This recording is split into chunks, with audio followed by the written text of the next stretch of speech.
Hello everyone. तर आज आपण खूप इम्पॉर्टंट टॉपिक बघणार आहे, skewness and kurtosis of the distribution. तर स्क्यूनेस आणि कर्टोसिस हे ग्राफिकल व्ह्यू जे आहे तुमच्या डिस्ट्रीब्युशनचं त्या संदर्भात तुम्हाला इन्फॉर्मेशन देतात. स्क्यूनेस म्हणजे सिमेट्रीबद्दल इन्फॉर्मेशन मिळते आणि कर्टोसिसमध्ये पीकनेस म्हणजे तो जो ग्राफ आहे तो किती उंच गेलेला आहे किंवा किती फ्लॅट आहे याबद्दल इन्फॉर्मेशन मिळते. तर skewness is dealing with the symmetry. So तुमचा ग्राफ जर सिमेट्रिक असेल तर तुमचं मीन, मेडियन आणि मोड हा एकाच ठिकाणी लाय होतो. म्हणजे हा जो पॉईंट आहे हा म्हणजेच तुमचा मीन आहे, हा म्हणजेच तुमचा मेडियन आहे आणि हा म्हणजेच तुमचा मोड आहे. ओके, आता काही डिस्ट्रीब्युशन्स हे सिमेट्रिक नसतात. ओके, मग तिथं काय होईल, तिथं तुमचं मीन आणि मेडियन आणि मोड हे वेगवेगळे असणार आहेत. मग त्या केसमध्ये तुमचा ग्राफ जो आहे तो कुठेतरी पॉझिटिव्ह साईडला म्हणजे राईट साईडला झुकलेला असतो किंवा लेफ्ट साईडला झुकलेला असतो. झुकलेला म्हणजे टेल असते. ओके, तर मग ते जे डिस्ट्रीब्युशन्स आहेत असे जे लेफ्ट साईडला झुकलेले आहेत, ओके, आणि असे डिस्ट्रीब्युशन्स जे राईटला झुकलेले आहेत त्यांना एक विशिष्ट नाव आहे. जर लेफ्ट साईडला तुमचं डिस्ट्रीब्युशन झुकलेलं असेल तर त्याला आपण म्हणतो निगेटिव्हली स्क्यूड. ओके, आणि जर राईट साईडला झुकलेलं असेल तर त्याला आपण म्हणतो पॉझिटिव्हली स्क्यूड. तर आता हे निगेटिव्हली स्क्यूड आणि पॉझिटिव्हली स्क्यूडमध्ये, निगेटिव्हली स्क्यूडमध्ये तुमचा मीन जर या पोझिशनला असेल, या पोझिशनला मीडियन असेल आणि मोड कुठेतरी पुढं असेल. सो सिम्पली काय लक्षात ठेवायचं की if mode is bigger than mean then it is negatively skewed. Okay, and if mode is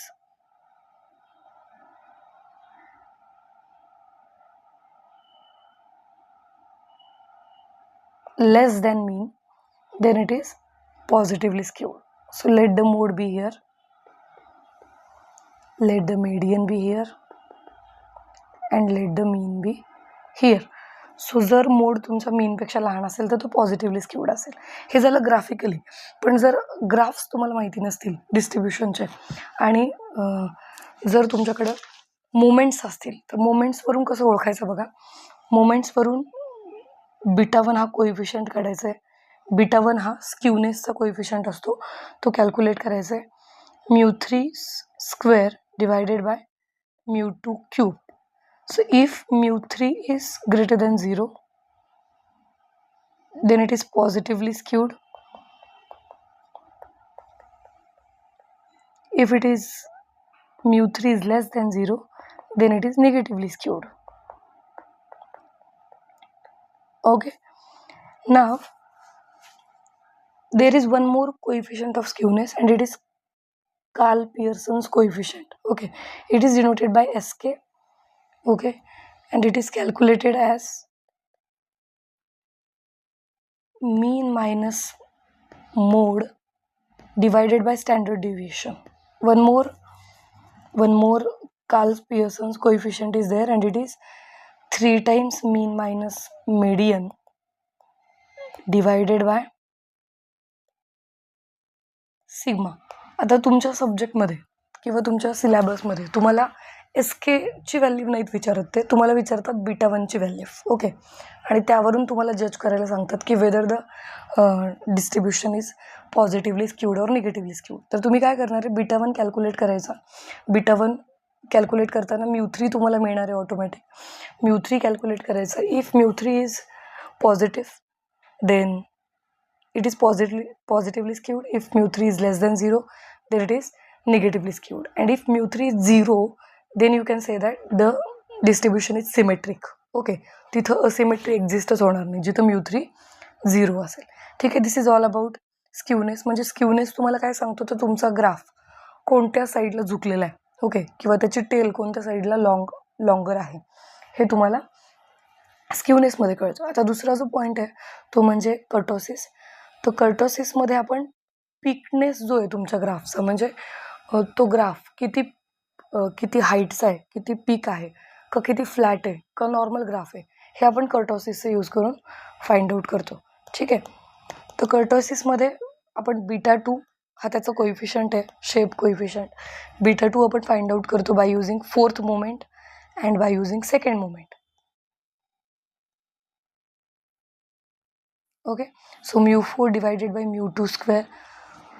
आता याच्यात परत 3 टाईप्स पडतात. फर्स्ट टाईप आहे तो म्हणजे leptokurtic. Second type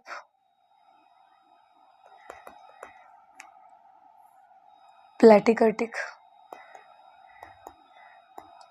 and third type is mesokurtic. Mesokurtic म्हणजे नॉर्मल ग्राफ. ओके. नॉर्मल म्हणजे जसा आपला नॉर्मल डिस्ट्रीब्युशनचा कर्व असतो तो. ठीक आहे. तर लेप्टोकर्टिक म्हणजे सिम्पली तो ग्राफ जो आहे तो असा खूप पीकला गेलेला हवा आहे, बरोबर, उंच हवा आहे तो, मग त्याला म्हणायचं लेप्टोकर्टिक. प्लॅटिकर्टिक म्हणजे एकदमच फ्लॅट. ओके. जसं की हा आहे आता खूपच फ्लॅट झाला. आणि नॉर्मल कर्व म्हणजे कुठला? नॉर्मल जो तुमचा नॉर्मल डिस्ट्रीब्युशनवाला कर्व असतो तो. ठीक आहे. It is mesokurtic.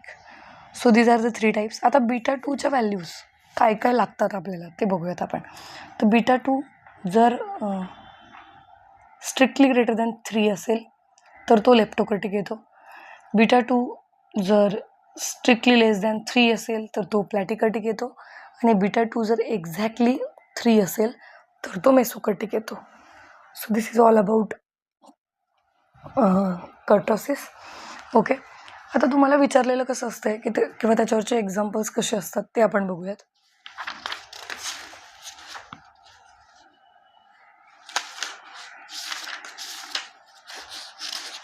So write down example.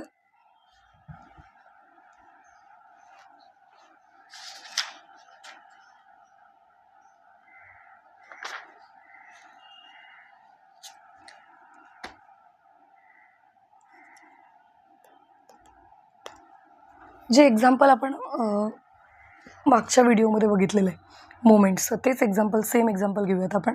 Okay. The first 4 moments, or you can take another one. Okay. The first 4 moments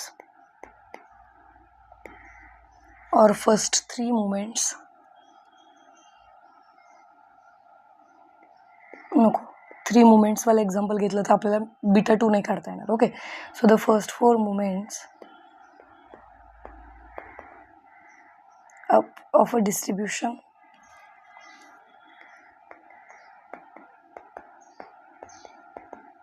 of a distribution about x is equal to 2 are 1, 2.5, 5.5 and 16. Then find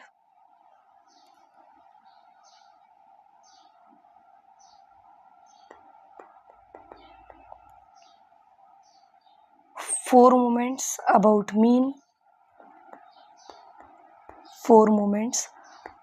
mean and β1 and β2 and explain the nature of graph of the distribution.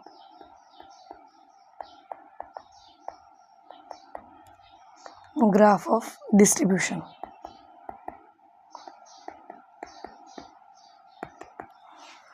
आता या आधीचा जो video आपण बघितला मोमेंट्सचा, त्याच्यामध्ये आपण हा problem solve केलेला आहे. तर तिथं आपल्याला दिलेलं काय काय आहे, μ1 डॅश दिलेलं आहे. μ1 डॅश अज्युम्ड मीनची व्हॅल्यू दिलेली a is equal to 2. μ1 dash दिलेलं आहे 1, μ2 डॅश 2.5, μ3 डॅश 5.5 आणि μ4 डॅश दिलेलं आहे 16. या व्हॅल्यूज गिवन आहेत. तर या व्हॅल्यूजवरून आपण कॅल्क्युलेट केलेत central moments.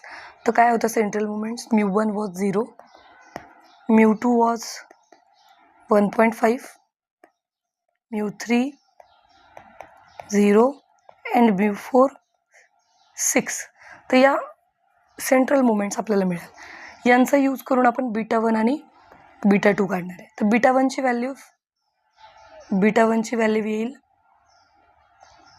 β1 is μ3 square divided by mu2 cube. So it is equal to 0 square divided by mu2 cube is 1.5 cube. So beta 1 is 0. Beta 1 is 0, which implies that the distribution is symmetric. Is symmetric. Okay.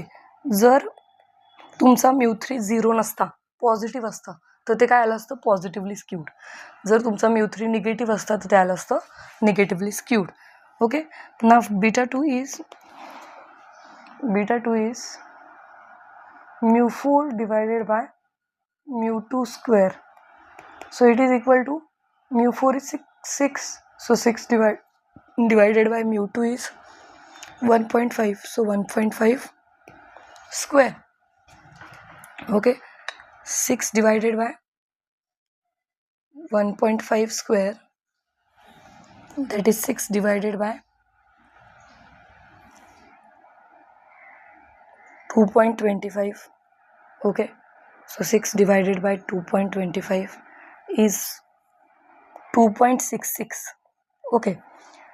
So beta 2 is clearly less than 3, which implies that the graph is like this, that is platycartic. Okay. So in this way, by using skewness and kurtosis, we are judging the graph of the distribution. Okay. तर एक्झाममध्ये moments आणि skewness कर्टोसिसचे कोएफिशियंट्स हे combine करून तुम्हाला विचारले जातील. Okay. आधी moments दिले जातील, रॉ मुमेंट्स, त्याच्यावरून सेंट्रल काढा आणि सेंट्रल काढल्यानंतर बीटा 1 आणि बीटा 2 काढा and then explain the nature of the distribution. Video आवडला असेल तर नक्की लाईक करा. चॅनलच्या डिस्क्रिप्शनमध्ये तुम्हाला एक व्हॉट्सअप ग्रुपची लिंक दिलेली आहे, प्रोबॅबिलिटी अँड स्टॅटिस्टिक्स. तो ग्रुप जॉईन करा, जेणेकरून जे काही नोट्स आहेत या प्रॉब्लेम्सचे, तर हे जे नोट्स आहेत ते मी तुम्हाला त्या व्हॉट्सअप ग्रुपवरती शेअर करेन. आणि लेटेस्ट अपडेटेड व्हिडिओजचे नोटिफिकेशन येण्यासाठी बेल आयकॉन नक्की प्रेस करा. चॅनलला सबस्क्राईब केलं नसेल तर सबस्क्राईब करा. थँक्यू.